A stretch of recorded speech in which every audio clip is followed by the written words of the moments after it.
AI వీడియోల భయంలో సెలబ్రిటీలు కంగారు పడిపోతున్నారు. తమ ఫోటోలు వాడుకుంటూ కొందరు AI morphed photos, videos create చేసుకుని డబ్బు సంపాదించడం, తమ ఇమేజ్ ను దుర్వినియోగం చేయడం చేస్తున్నారని అసహనం వ్యక్తం చేస్తున్నారు.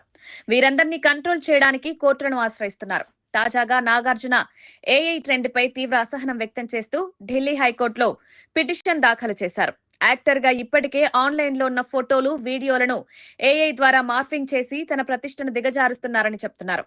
ఇండస్ట్రీలో తనకున్న ఇమేజ్ ను ఇలా తప్పుడు మార్గంలో ఉపయోగించి తన వ్యక్తిత్వాన్ని దెబ్బతీస్తున్నారని పిటిషన్ లో ఆవేదన వ్యక్తం చేశారు. ఇప్పటికే బాలీవుడ్ స్టార్స్ అమితాబ్ బచ్చన్, అభిషేక్ బచ్చన్, ఐశ్వర్య రాయ్, అనిల్ కపూర్, కరణ్ జోహార్ వంటి వారు న్యాయస్థానంలో పిటిషన్ దాఖలు చేసి తమ ఫోటోలు, వీడియోలను ఏఐ క్రియేటర్లు వాడకుండా ఉత్తర్వులు తెచ్చుకున్నారు. ఇప్పుడు టాలీవుడ్ స్టార్స్ కూడా ఈ జాబితాలో చేరుతున్నారు. నటీనటులు, సెలబ్రిటీలు, ప్రముఖులు ఏఐ ఇప్పుడు ప్రమాదకరంగా మారుతోందని ఆవేదన చెందుతున్నారు. నిజమేదో ఏఐ ఏదో తెలియని విధంగా వీడియోలు, ఫోటోలు క్రియేట్ చేస్తున్నారని, అందుకే కేంద్రం ఏఐని నియంత్రించే చట్టం తీసుకురావాలని కోరుతున్నారు.